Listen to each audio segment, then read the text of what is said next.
বিসমিল্লাহির রহমানির রহিম। আসসালামু আলাইকুম দর্শকবৃন্দ, কেমন আছেন? আশা করি ভালো আছেন, আমিও ভালো আছি। তো ও যে কালকে বলেছিলাম যে আজকে ঘর বাড়ি সব কিছু পরিষ্কার করব। তো কালকে কিছু তো করেছি, সেটা তো দেখিয়েছিলাম। তো আজকে যে রান্নাঘরের জানালা সব কিছু পরিষ্কার করেছি। আর এই যে দুপুরের রান্নাটা করব এই ফাঁকে, আর আপনাদের সাথে গল্প বলবো কালকে কী কী হয়েছে সেইগুলো। তো এই যে চিংড়ি মাছ দিয়ে লাউ ঘাঁটি করব, আর হচ্ছে যে মাছ রান্না করব।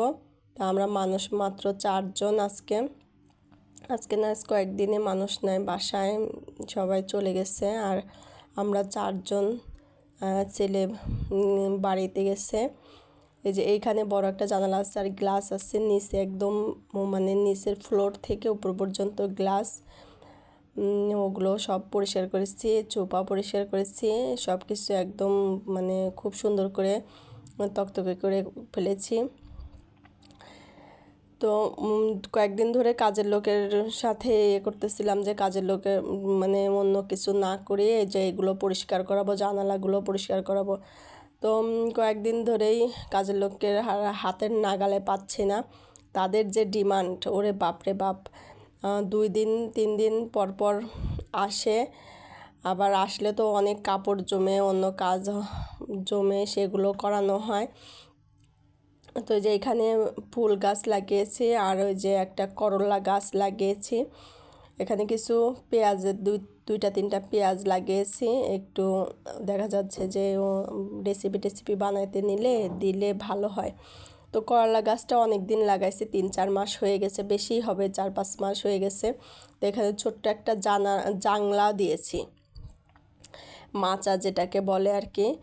তো মাচা দিয়েছিলাম যে নারকেলের পাতার নিচ থেকে যে পিচ্চিদের উঠায়া দিয়েছিলাম। তো করলা ধরেছিল, আমরা খেয়েছি। এখন গাছগুলো মরে গেছিলো, পাতা আবার নতুন করে কুশি টুসি নিয়ে আবার সাইজে দেখা যাক ধরে কিনা।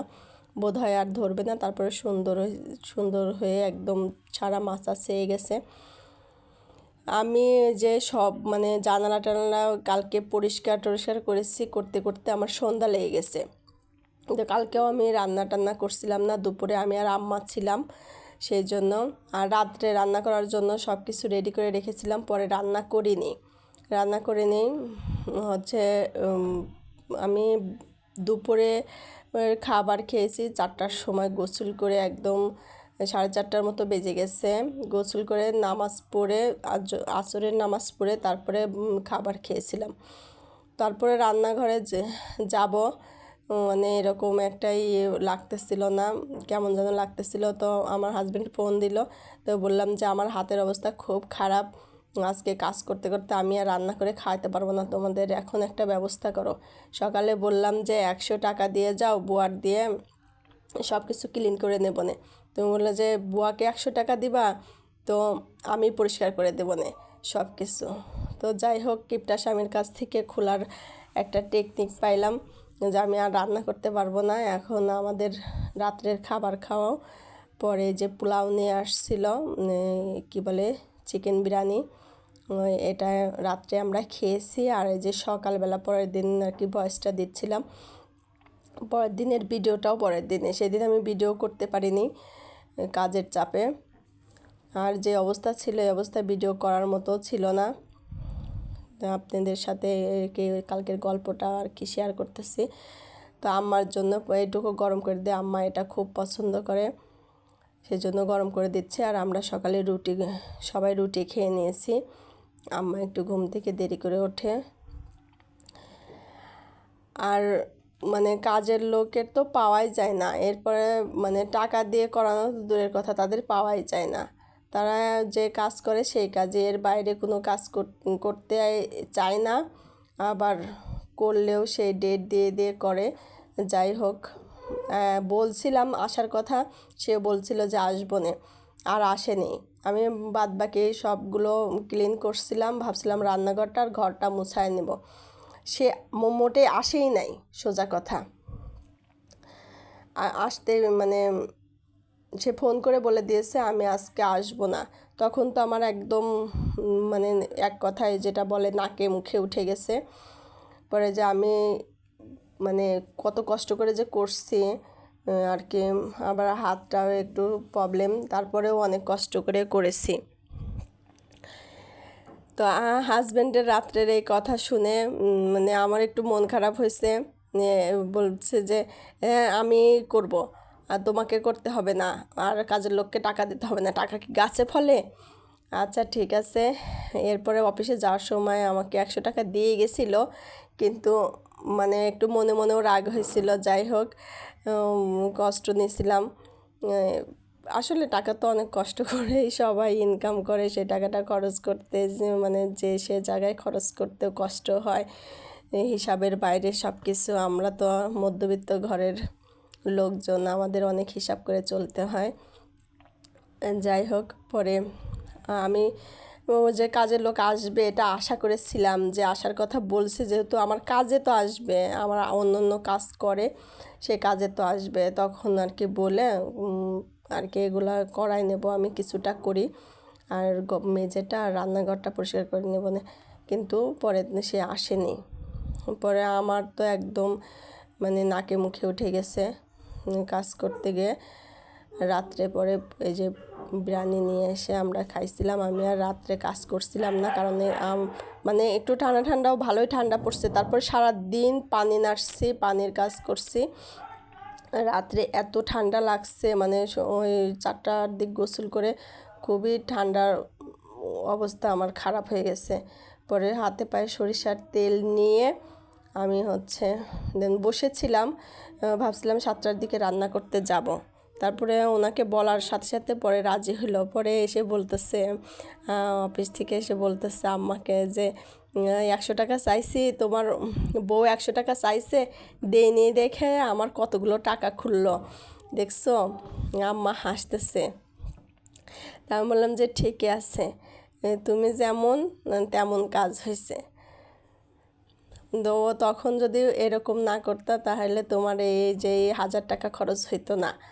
তো যাই হোক, মজা করতেছিলাম অনেক। তো এর সাথে যে দুপুরের রান্নাগুলো কমপ্লিট করে ফেলতেছি, আর সারাদিনই মনে মনে হাসছি যে ওনার যে মুখের যে রিয়াকশনটা, যেটা দেখতেন যদি আপনারা, আমি যদি ক্যামেরা ধরে দেখাইতে পারতাম তাহলে আর কি তো বুঝতে পারতেন যে আমার হাজব্যান্ডের মুখের অবস্থা কি। সে 1000 টাকা খরচ করে মানে 100 টাকা না দেওয়ার কারণে 1000 টাকা খরচ করে ফেললো আজকে। তো যাই হোক, আমার হাজব্যান্ডটা খুবই মানে কিপটা, আপনাদের আর কি বলবো সে কথা। তো যাই হোক, মানে সহজে টাকা তার কাছ থেকে নেওয়া যায় না, খোলা যায় না। সে খুবই মানে চাইলে কোনো একটা টাকা যদি তার কাছে চাই, সে মানে টাকা কি গাছে ফলে, যখন তখন টাকা চাও। তো যাই হোক, সবাই হিসাব করে চলে। তো আসলে আমি যেরকম বলতেছিলাম সেরকম না, আমার হাজব্যান্ড অনেক ভালো। আমি যখন যা চাই তখন তা পাই, কিন্তু আমি সচরাচর সব কিছু সবসময় চাই না, কারণ আমি তো জানি যে মানে কিভাবে কি করে সংসার কিভাবে চালায়। আমি কখনোই তার কাছে কোনো কিছু আর আবদার করি না। হঠাৎ কোনো কিছুর বিশেষ প্রয়োজন ছাড়া আমি আবদার করি না। ওরকম কোনো কিছু কিনা কাটা হয় না, মার্কেটে যাওয়া খুবই কম, কারণ জানেনই তো। যাই হোক, তো এই হলো ঘটনা। তো রান্না করতেছিলাম সকালে, আর মনে মনে তার এই রাতের কথা, কালকের কথাগুলো ভেবে ভেবে মনে করে করে হাসতেছিলাম, নিজে নিজে হাসতেছিলাম। তো আজকে এই সকালে সকালে রান্নাগুলো কমপ্লিট করে ফেললাম, কারণ আমার ননদ তো কয়েকদিন আমাদের এখানে ছিল, ও একটু অসুস্থ, ওকে দেখতে যাব। তো দেখতে যাব এটা ভেবে রান্না টান্না শেষ করছি। তো ভাবলাম যে দুপুরে যাব, আবার ভাবলাম দুপুরে খাওয়া দাওয়ার টাইম, দুপুরে যাব না, একটু পরেই যাবো, 2টা-2:30-এর দিকে। আবার ভাবলাম ওরা তো রেস্ট নেবে, থাক বিকেলবেলা যাবো না। পরে আমি আর খাওয়া দাওয়া করিনি, যে আগের দিন পরিশ্রম গেছে, আমার খুব ক্লান্ত লাগতেছিল। আমি দুপুরে না খেয়ে ঘুমিয়ে গেছি।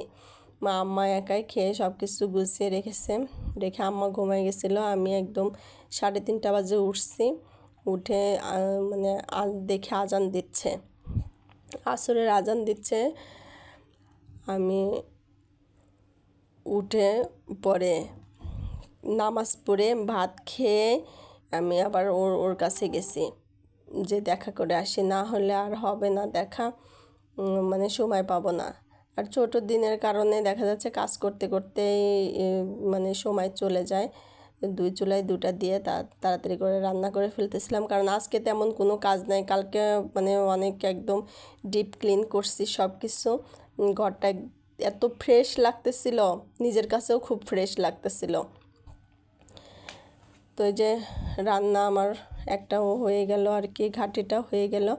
এখন ঝোলটা হয়ে গেলেই আর কি হয়ে যাবে। এই ফাঁকে আমি রান্না করতেছিলাম আর মানে বসেছিলাম, অত কিছু ছিল না। আর সকালবেলা উঠে আমি আজকেও যে কোনো নাই দেখে গোসল করে ঘর মুছে, গোসল করে ঘর না মুছলেও হইতো, তারপরেও মনে হলো যে আচ্ছা ঠিক আছে তাও ঘরটা মুছে। আমার প্রতিদিন ঘর না মুছলে ভাল লাগে না, তো আমি প্রতিদিনই ঘর মুছি, ফার্নিচারগুলো মুছি।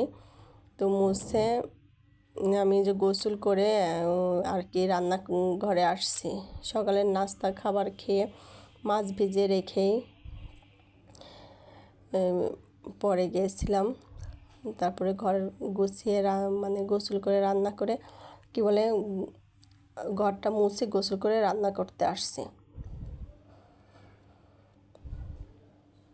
তো এই পর্যায়ে যারা লাইক দেন নাই তারা লাইক দিবেন, আর যারা সাবস্ক্রাইব করেন নাই সাবস্ক্রাইব করে আমার ভিডিওটা দেখেন, আর ভালো লাগলে কমেন্ট করে বলবেন। তারপর অনেক দিন আগে সসপাতা কিনে রেখেছিলাম, ভাবলাম যে এখন শীত পড়ে গেছে, সসপাতা দিয়ে তরকারি রান্না করলে 12 মাসই ভালো লাগে, তারপরে এই শীতের দিনটা বেশি ভালো লাগে। তো দিয়ে তরকারিটা হয়ে গেছে, আমি এখন নামিয়ে ফেলবো। যাই হোক, আপনারা ভালো থাকবেন, সুস্থ থাকবেন, আমার চ্যানেলের সাথেই থাকবেন। আল্লাহ হাফেজ।